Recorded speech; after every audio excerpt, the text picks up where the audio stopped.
Hey, what's up, everybody? Welcome back to the channel. So today I want to talk to you guys about Disney, and we want to take a look at Disney and see if this is a company that you should be buying, selling, or holding right now. So now, if you know, when I do these buy, sell, or hold videos, typically I have 4 different things I like to talk about within the video. 1, we like to talk about where is the company at now.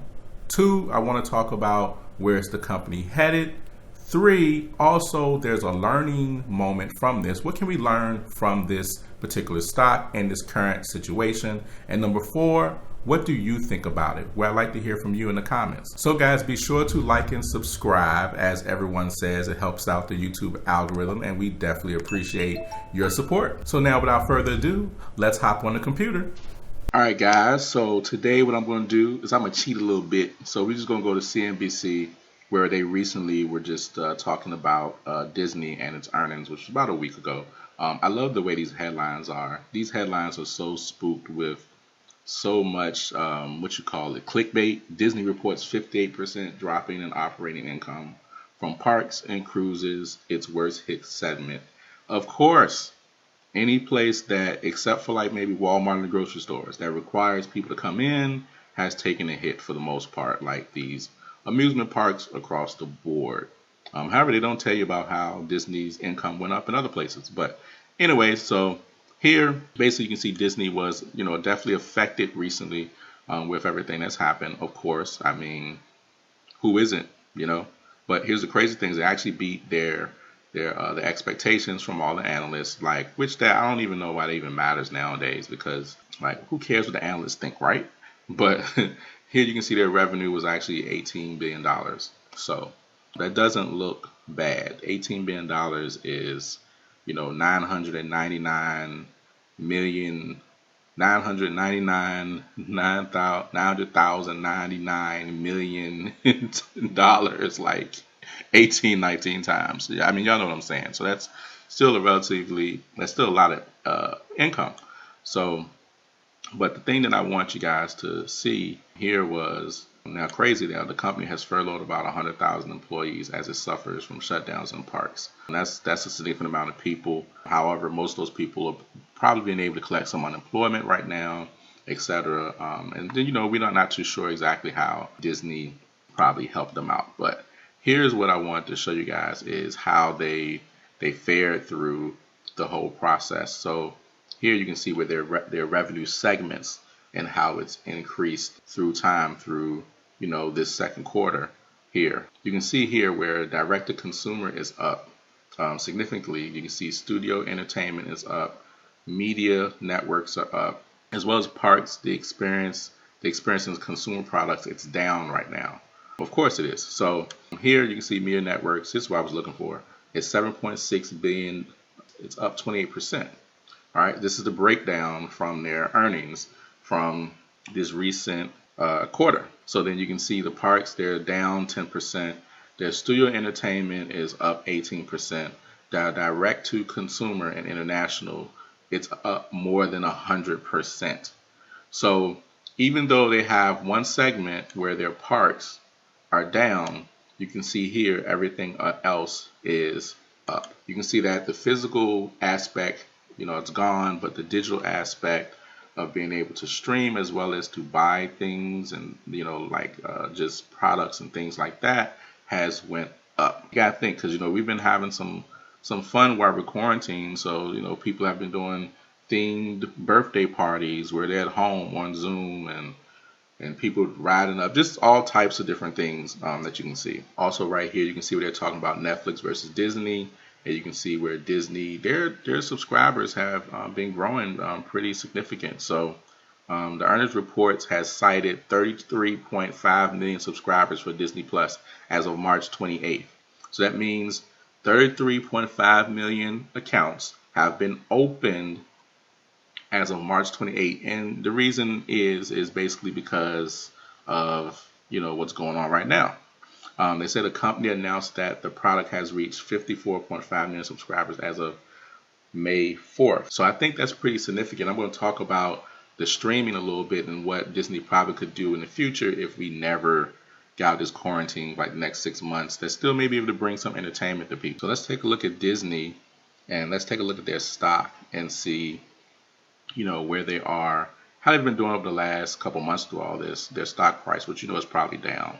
It's actually not as bad as you would think. But look over here. Zoom is actually cranking right now today. Has been cranking, period. So they're doing pretty good. Crazy. Amazon is cranking too. Ain't that something? So let's take a look at Disney, look at their stock. So of course their stock is down. It's red. Everything's kind of red today. You can see up here, Dow's down 1.22% or whatnot. It's amazing how they create fear behind these numbers like that. It's crazy. But let's go take a look at 6 months, and we can see that Disney is down about $40, $50, and from the past 6 months, they're still holding pretty strong. I would say, just as far as their stock price or things like that, which is pretty good. Interesting thing, this price here is actually less than their price 5 years ago. So that means that Disney might be a possible good buy. I don't know. What do you guys think? Now, the other interesting thing is, I always like to show people is how everything looks as a whole. This is Disney today.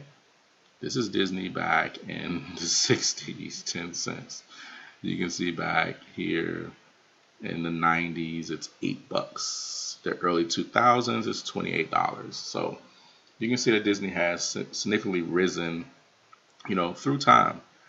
In its own right, and I think it will still probably do that as time goes on, depending on how things happen. But they seem like they could actually have a good strategy that they possibly could pursue for what's to come if things don't change for like the next 6 months or even the next year or whatever the case is. So they're looking pretty good with their stock price. In my opinion, I think they fared pretty well in the last 3 months or so, which you can see here. A lot of companies have just taken a complete nosedive, but thanks to the fact that they have things like their streaming services, and you can order and buy products from them and things like that, it's done very well for them through this time. So fortunately, they have furloughed quite many people, but it's actually done fairly well. Now, the other interesting thing about Disney, I don't know if it was here or where I was reading that they talked about that they were possibly going to actually cut their dividends a little bit. Yes, right here. Disney is suspending its dividend payout for the first half of the fiscal year.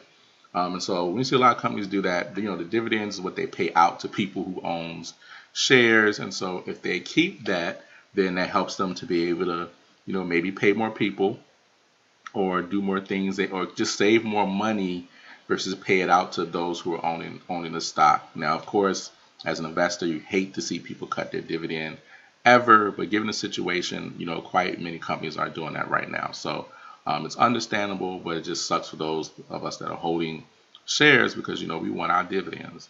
But they're doing this to kind of, save money for their, operating income or whatever the case is. So understandable, because we want Disney to be around. All right, now, so the future of Disney, the questions that I have in my mind, or maybe the questions that you even have, so what happens if Disney is not able to actually open back up? We don't really know what's going to happen with the situation. We know that states are starting to open back up. It doesn't necessarily mean that people are comfortable with going back out into the public just yet, nor does it mean that people are comfortable with going back to work. We know that Disney hasn't really had any employees on their theme parks or anything for the last couple months, and so how does that affect them if they have workers, but their workers may not want to get back to work if Disney decides to open up with these states? There's just so many different unknowns with this, so I wonder what Disney's plans would be with concerning how would they handle this? Would they do a social distancing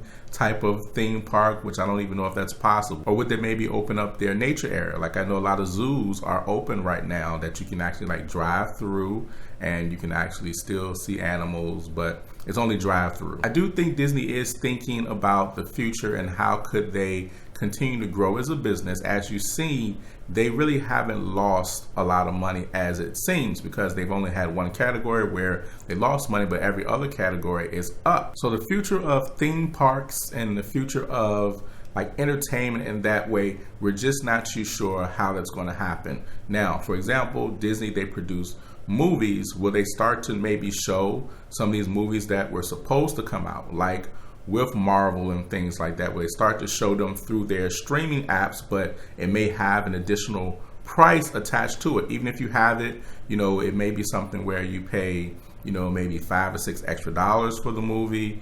If you don't have their streaming services, then maybe you have to pay like full price, which is like $15 or something, to be able to watch it from home. Because right now, if you don't know, the movie theaters are struggling, and most movie theaters are looking to maybe go bankrupt, or even possible after this, they may not be able to open up, because some of them are actually going out of business right now. Because, movie theaters mean that you come in, you sit down, there's a lot of closeness and things like that. And so that's canceled, which also caused a lot of movies that were coming out in these last couple months, and even in the next few months, to actually cancel their release dates, because nobody's going to be there to see it in the movie theater. So maybe there's an opportunity where you can actually do something with movies through the streaming services, but just have people to pay an additional price. The only people that would probably lose out in that regard would probably be the movie theaters itself, because people go and they buy stuff and things like that, popcorn, overpriced hot dogs and things like that.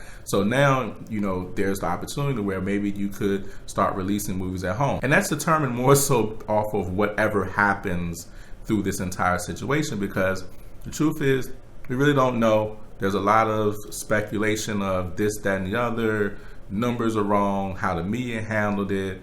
Is it really a threat? Is it not? All these different things that people are talking about. And so you don't know what's happening or what's coming. But what we do know is that a lot of places are being affected right now, and there's a lot of people being affected. Now, one of the key things about this, and when I was looking at Disney's earnings reports when it came out, was that the money that they did make. The thing is because they have another stream of income, or another division, or whatever the case you want to call it, which their streaming services, their streaming platforms, as well as people can still buy different things, in reference to Disney from online, costumes, whatever, all these different things that they still can buy from Disney. That does not necessarily equate to people having to go to a theme park, all right? So there's still a lot of merchandise, a lot of things that are being sold. And even though in the US it may be affected in a certain way, it's not necessarily affected the same in other countries. So the fact that they actually have a platform that doesn't just cater to people offline, they have a platform that caters to people online. So now that's one of the key things that I like to see in different companies. And the reason is because they're not just putting all their eggs into one basket, having more and other investments that are able to pay them. What we're seeing now is you see a lot of companies that were holding strong and doing pretty well, and in the matter of just 1 month and just in 2 months, out of the hundreds of millions, the billions of dollars that some of these companies have made, a lot of them are filing bankruptcy. They're closing stores, they're closing different branch offices, they're laying off people. They're going through all these different changes right now in just 1 or 2 months. And one of the main reasons for that is because they did not really have another way to capitalize off of what's going on right now. So when, like the retail stores, people are no longer really going in there right now. Well, what do you do as a retailer to still be able to bring in revenue and take care of all these employees? Most retailers have not thought about that. And we're talking about as far as retail, as far as like clothing and things like that. They haven't thought about that. Or the movie theaters. What do you do when something like this happens? You no longer get people in the seats. How do you capitalize? So if you don't have any extra streams of income or additional ways that your business is growing money, then you could potentially set yourself up for failure. The reason is because once something's cut, it ends up cutting off both of your arms, versus if one arm is cut off and you're still able to use your other arm, just as strong. So what we see with Disney is that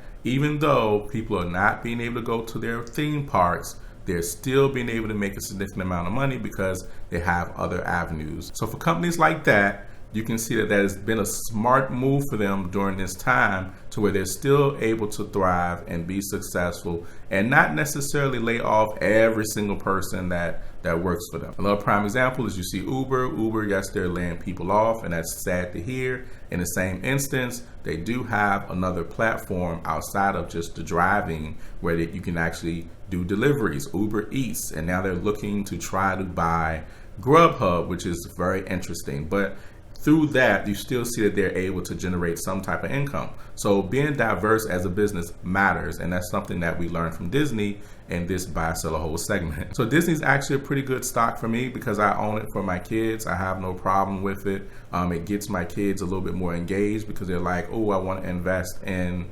Marvel. Well, do you invest in Disney? Or, I want to invest in Mickey Mouse. Like my youngest son has said, well, you're investing in Disney. So I use that as a tool to help my kids learn about investing, and it's relatively been pretty good. So for me, Disney has been something that I've actually owned, or my kids own. So what do you guys think about Disney and their situation and how they've been able to fare through this time? What do you think may happen with them? Say if, for example, if things don't really open back up and we end up being quarantined, stay at home, or sheltered in place for like the next 6 months, like what do you think could possibly happen? What are your thoughts about Disney? I'd love to hear in the comments. All right, guys, I hope this has been helpful, and I will see you guys on the next video. Y'all be safe out there. Peace.